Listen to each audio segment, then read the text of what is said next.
Hey guys, back with another SuperCoach video, and it was a much better week overall. Would have been a much better week for most people, but as for my side, I scored 1,878, moved up 2,607 spots to my highest rank overall so far this season, I think, at just outside the top 7,000, so that's good, and I won 5 out of 6 league matchups, and the only leg I lost in, the guy I versed, he was the only one other than myself to get over 1,800, so I'd just say that's just unlucky with the matchups, really. If I took on anyone else, it would have been a win. But yeah, it just had to be the guy that almost cracked 2,000. But yeah, I won in my own league and in Shorty's league, so that's what matters most to me. So let's move on to the side. Before I go through the side, I did make an extra trade, and that was Petrarca to Joel Smith, which got me an extra 230k in the bank. In hindsight, I probably should have gone Petrarca Wingard, but I didn't want to take the risk straight away. I wanted to see how Wingard would go for another game in the midfield, and of course he went well, but yeah, I'll talk about him more during trades. Moving on to the side, Elliot Yeo, probably best on ground in a losing side. Cade Simpson had a really quiet start, then he went off in the third quarter, 18 touches I think it was, and he worked his way up to a 123. I think it was a 93 point second half, so it was just great stuff. Shane Savage, again a pretty slow start, but he managed to work his way into the game. Ed Richards, he was a surprise, 3 goals in the first half and ended on 99, great stuff.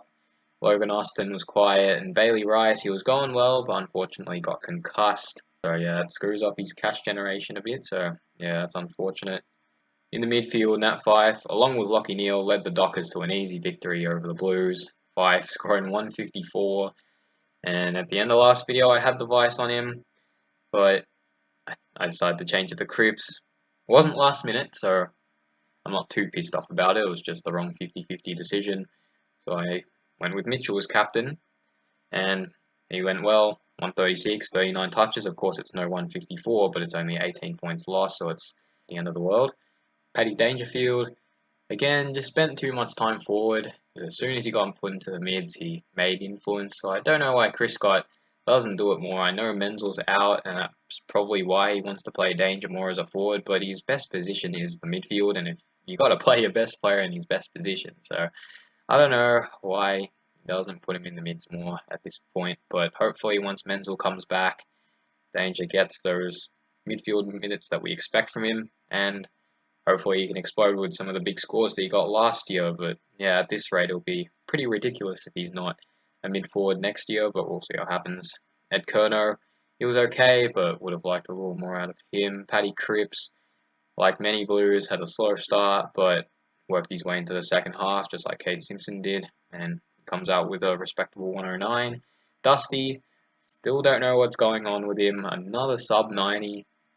Well, hasn't gone over 105, I don't think, since round 4, let alone 110.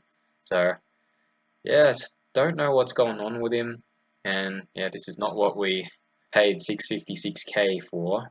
Nick Holman just beat his break even, went up I think just 4k, decent 84, and Giro, he was good. That's who I traded in instead. I forgot to mention that. Instead of trading in Petruccelli, I found a way to bring in Giro without affecting the rest of my trade plan, so an extra scorer there, and that was good. Got me 18 players, and of course, bench, no one played. In the Rucks, Toby Nankervis, he was okay. And in the forward line, Heaney is decent, but he was at 48 at the first break, so only managed 49 for the rest of the game, so that's pretty disappointing, but 97 is still a decent score. James Sicily, really good. 115, got 3 goals in the third, just really good stuff. And Toby McLean, he injured his shoulder in the first play of the game after a collision with Robbie Gray, so he is in doubt for this week against North. Hopefully he gets up for the game, but I might be in a bit of trouble if he doesn't play, along with Tim Smith not being back. So, well, if Tim Smith doesn't come back and McLean doesn't, I'll be in a bit of trouble, but yeah, we'll see what happens after trades, so I'll just make some subs. Moving on to trades, I've got 3 planned for this week, so a bit of a tough spot in terms of the amount of trades I'll have left. Only leaves me with 4, but I should be okay. Just got to follow the trade plan. So Nankervis out, Holman out, In comes Grundy, or Grundy in for Nankervis, Treloar in for Holman, and for Austin, in comes Wingard. So 3 upgrades leaves me with 93.3k in the bank, and the side's starting to really come together now. And for captain and vice captain, I'm thinking Treloar as captain and plays Carlton on the Sunday, and I'll make Tom Mitchell vice against the Suns. They play on Saturday afternoon. As for the amount of players I have playing, we've got 3 blue dots, so that's 19.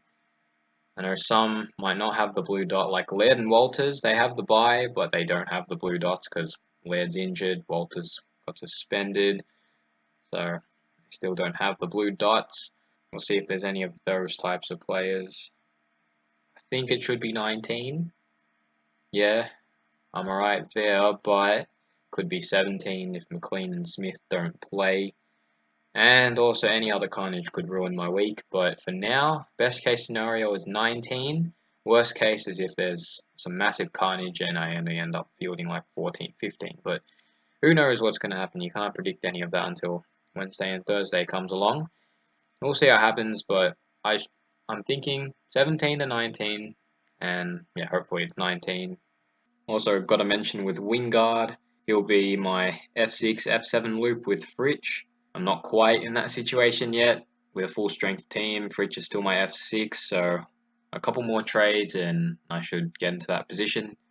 Trade options, you can pretty much trade in anyone at this point. Anyone who's playing right now has already had their bye, so anyone's a good option if they work for your team.